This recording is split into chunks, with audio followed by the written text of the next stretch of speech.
friends, welcome to Association Rockstars, where we hear about the journey and insights of amazing association executives and partners who are building the association industry of tomorrow.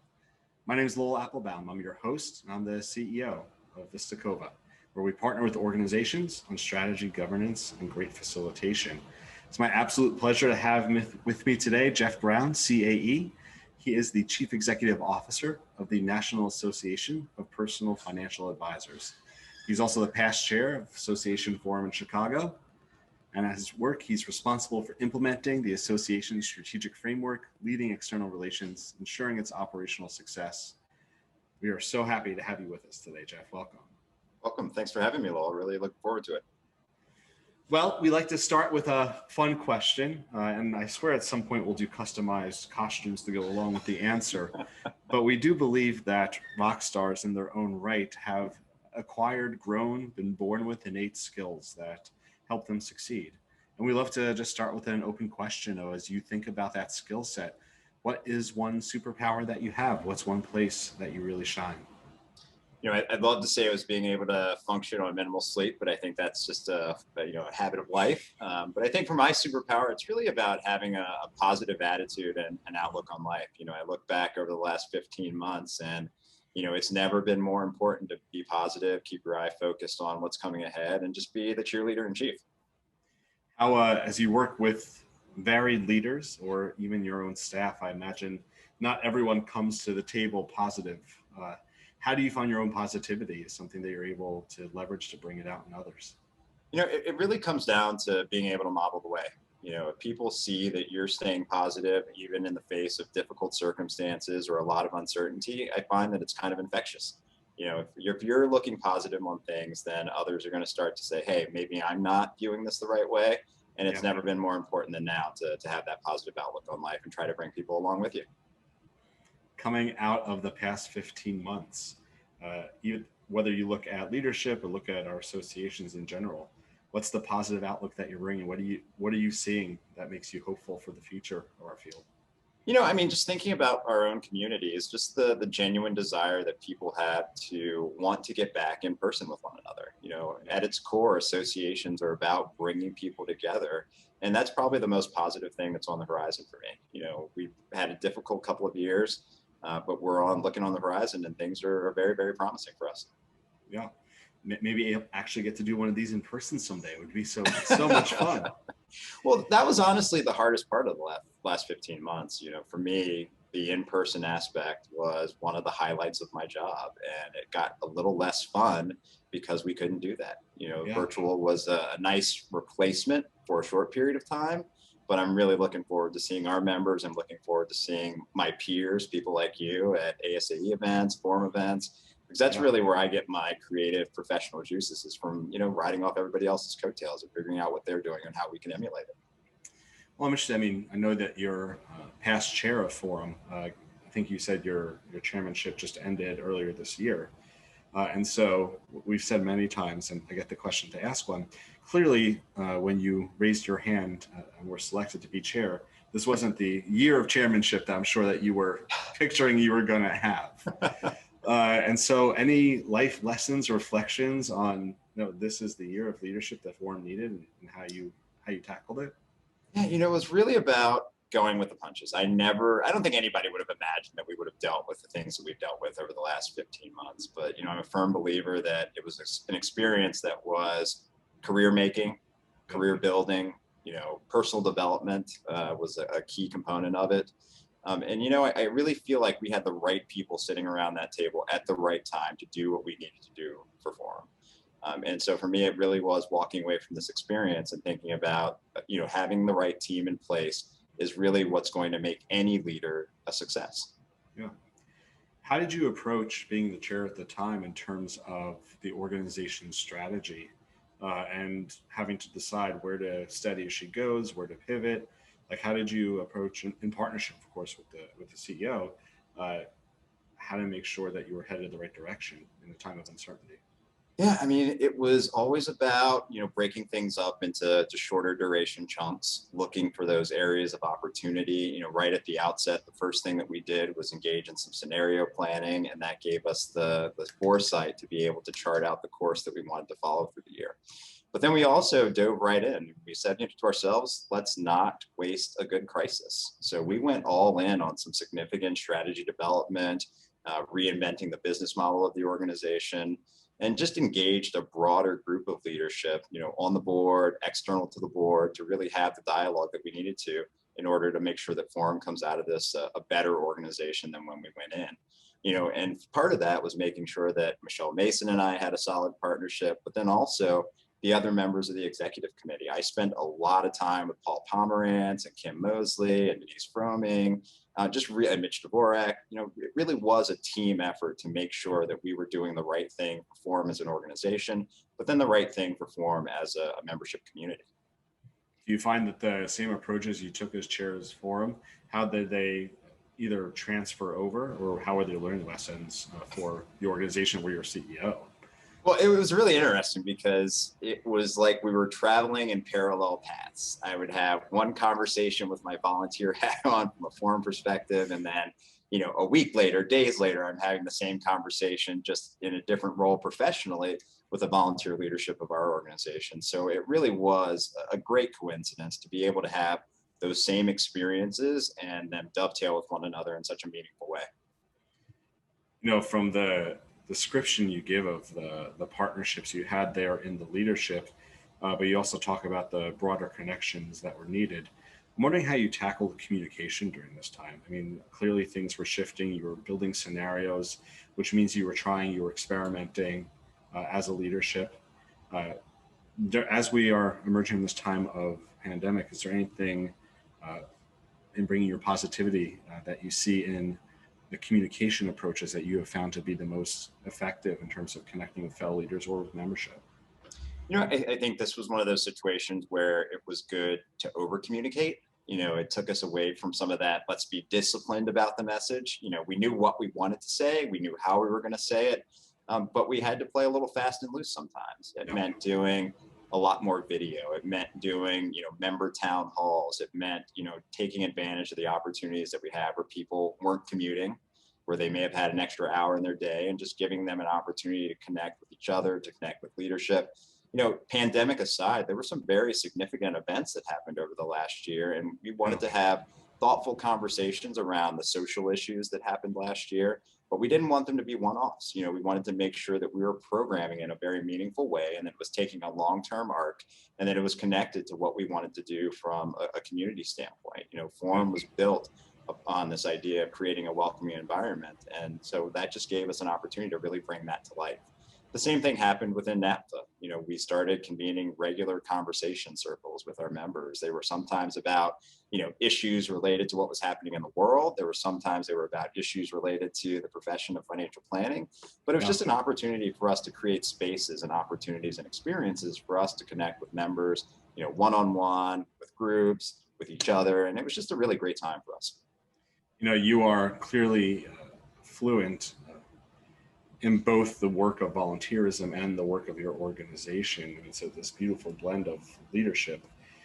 How'd you first start your journey in the association world? Like how'd you fall into it? How'd you choose it? Like you clearly have come to a place of mastery of it. I am kind of that accidental career association professional. I was fortunate that I really didn't have a life plan coming out of college. And so my senior year, I had an opportunity to go work for the North American Interfraternity Conference down in Indianapolis. It's the trade association for men's fraternities. And, I just had a great boss down there that really was about creating opportunities for everybody that worked for him to grow. He didn't just say, you're going to work on this one aspect of the association. It was, you're going to work on this, and I'm going to give you exposure to this, and I'm going to give you exposure to this. And I'm just going to make sure that I sponsor you and help you to understand, what your true potential is. And so because of those experiences, I got to work in membership. I got to work with our foundation section. I got to do some light meeting planning. I did some education work. And, I think that experience really showed me that association management is a profession. I had this master plan that I was going to go back to law school, that I would probably end up in DC as a lobbyist or something like that. But you know, that experience just charted me on a path to being an association professional. And so, you know, from Indianapolis, I went and spent some time at Smith Buckland, and then to another AMC, and you know, I've been with NAPFA since 2013. Yeah, I think we're all glad that you didn't go become a lobbyist and that you're here. So we appreciate that life decision. You know, you speak about your supervisor, your boss, in interesting context. So it's at once there's the supervisor responsibilities, and then I felt like I was hearing indications of almost mentorship, and then you also brought to light sponsorship of like trying to give you introduction. And I'm wondering, you know, that as such a multifaceted example, how has that shaped your career, or how do you try to learn from that or replicate that for your own staff? You know, everything that John did as kind of my first boss out of college, you know, he was a ex-Army guy, IRS agent, you know, spent time in government, and, you know, taking over as CEO of the NIC was kind of his retirement career, if you will. But he just had a really firm ethos about helping people to see the best in themselves and to manifest that in reality. And so that was just something that I took away from that experience, you know, that I'm going to be successful if the people around me are successful. And part of that success comes from helping to create opportunities for them to shine, helping them to understand where there are gaps in their skill sets, where there's opportunities for them to grow, helping to challenge them to do bigger and better things. And so that's just something that I've tried to do with everybody that I've worked with over the last 20 years. So if you were in a conversation with someone that was 5-10 years into their career and looking to grow and succeed, what would be the lesson out of that you would try to impart to them in terms of how to approach either how they act or how they are involved so that they can see success in this mantra? You know, I think it's really about building relationships, becoming a well-rounded specialist, seeking opportunities that are outside of your comfort zone and outside of what you would normally think to be the things you would do for your career path. You know, I never imagined that I would be an association CEO, but if you look back over the last few years, I unintentionally lined myself up with experiences that contributed to getting me to this place. And so, you know, I always just try to recount to others that I work with or mentor what those experiences look like, and try to get them to think about what is that journey going to look like for them individually.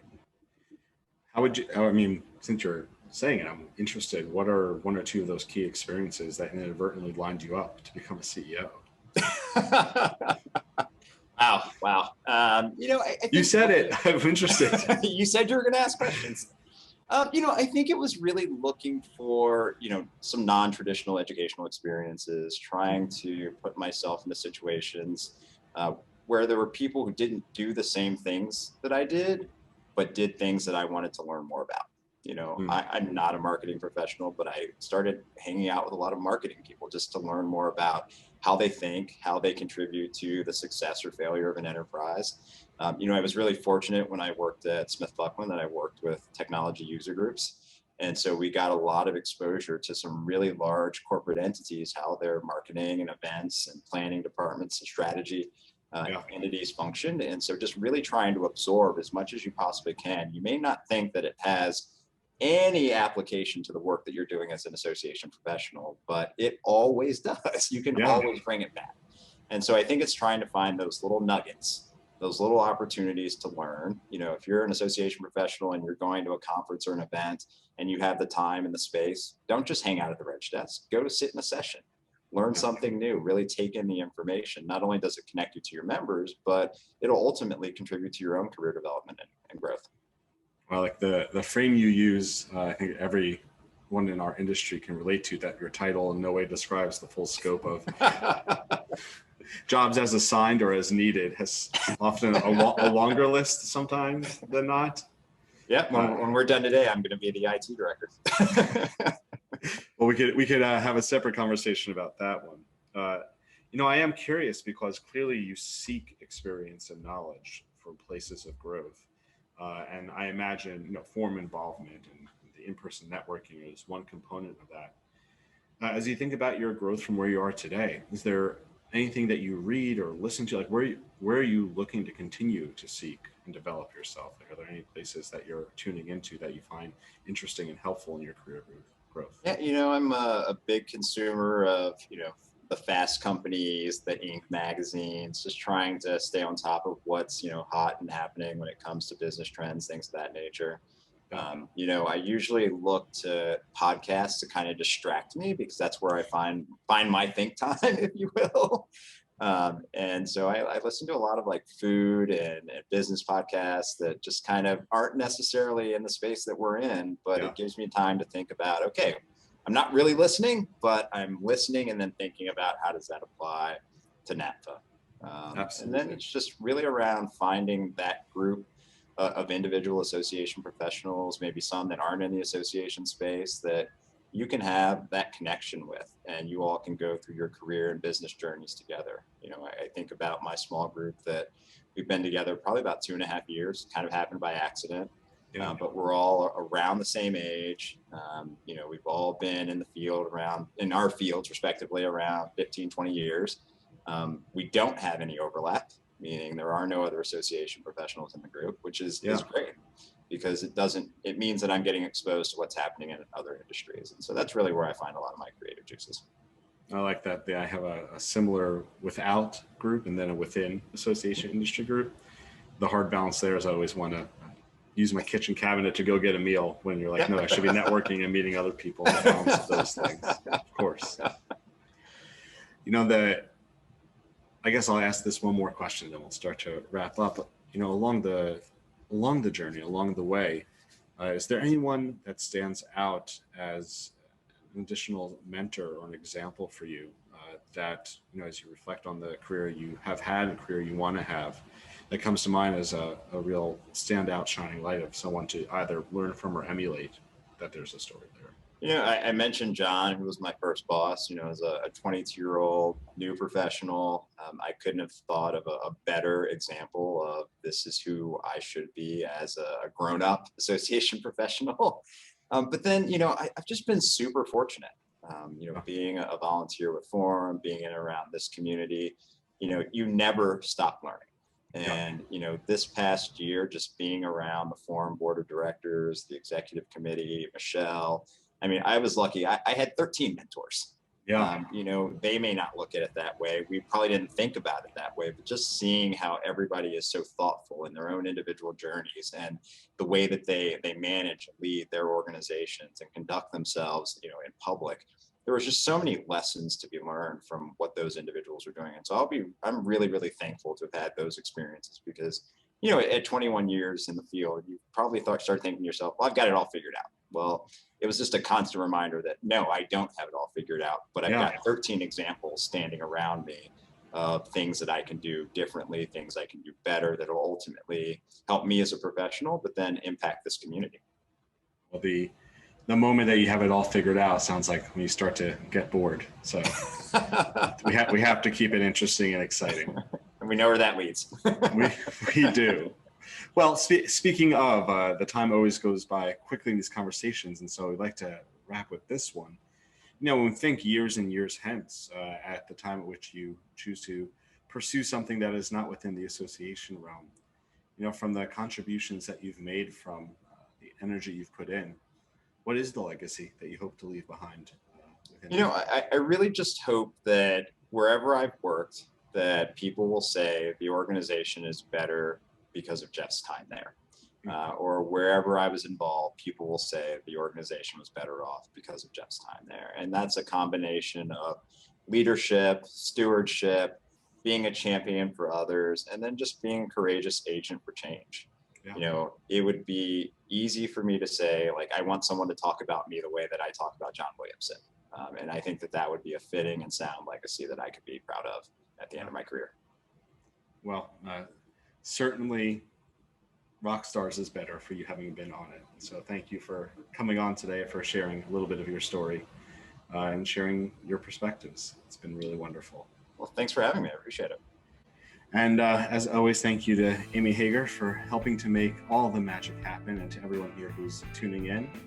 Rockstars is meant to be a dialogue and a conversation. So hopefully you've been chatting it up on the Facebook page, on the YouTube, listening to the podcast, so that you can learn from each of our brilliant guests, suggest who our next brilliant guest should be. Until next time, Association Rock.